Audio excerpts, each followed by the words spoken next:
حضرت ابو ہریرہ رضی اللہ عنہ تعالیٰ بیان کرتے ہیں، رسول اللہ صلی اللہ علیہ وآلہ وسلم نے مجھے رمضان کے صدقہ فطر کی حفاظت پر مأمور فرمایا۔ ڈیوٹی کے دوران ایک شخص آیا اور دونوں ہاتھ بھر بھر کر غلہ اٹھانے لگا۔ میں نے اسے پکڑ لیا اور کہا، میں تجھے اللہ کے رسول کی خدمت میں پیش کروں گا۔ اس شخص نے گڑ گڑا کر التجا کی، میں بہت ضرورت مند ہوں، میرا بڑا کنبہ ہے اور میں سخت محتاج ہوں۔ حضرت ابو ہریرہ رضی اللہ عنہ تعالیٰ کو اس پر ترس آ گیا اور انہوں نے اسے چھوڑ دیا۔ صبح ہوئی تو رسول اللہ کرم صلی اللہ علیہ وآلہ وسلم نے دریافت فرمایا، اے ابو ہریرہ، کل تمہارے قیدی نے کیا کیا؟ انہوں نے عرض کیا، یا رسول اللہ، اس نے سحر، ضرورت اور عیال داری کا شکوہ کیا، جس پر مجھے رحم آ گیا اور میں نے اسے چھوڑ دیا۔ آپ صلی اللہ علیہ وآلہ وسلم نے فرمایا، خبردار، اس نے تم سے جھوٹ بولا ہے اور وہ دوبارہ آئے گا۔ چنانچہ دوسری رات وہ پھر آیا اور غلہ چرانے لگا۔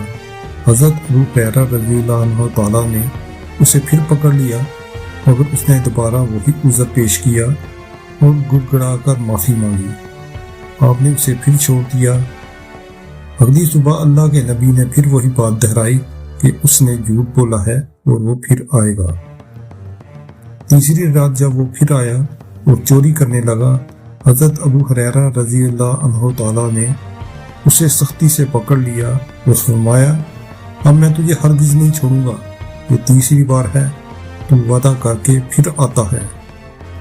جب اسے لگا کہ اب خلاصی ممکن نہیں، اس نے ایک پیشکش کی، مجھے چھوڑ دو، میں تمہیں ایسے کلمات سکھاتا ہوں جن سے اللہ تمہیں فائدہ دے گا۔ جب تم رات کو سونے کے لیے بستر پر جاؤ تو آیت الکرسی پڑھ لیا کرو، اس کی برکت سے اللہ کی طرف سے ایک محافظ فرشتہ تم پر مقرر رہے گا اور صبح تک شیطان تمہارے قریب نہیں آئے گا۔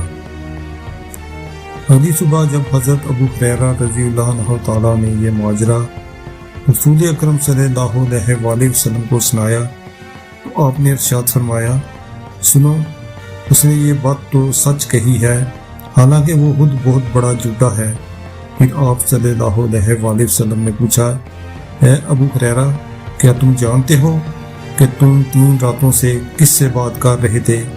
انہوں نے کہا، نہیں۔ آپ صلی اللہ علیہ وسلم نے فرمایا، وہ شیطان تھا۔ اس واقعہ سے ہمیں یہ پتہ چلتا ہے کہ جن چوری کر سکتے ہیں، جنات، انسانی خوراک یا اشیاء چرا سکتے ہیں۔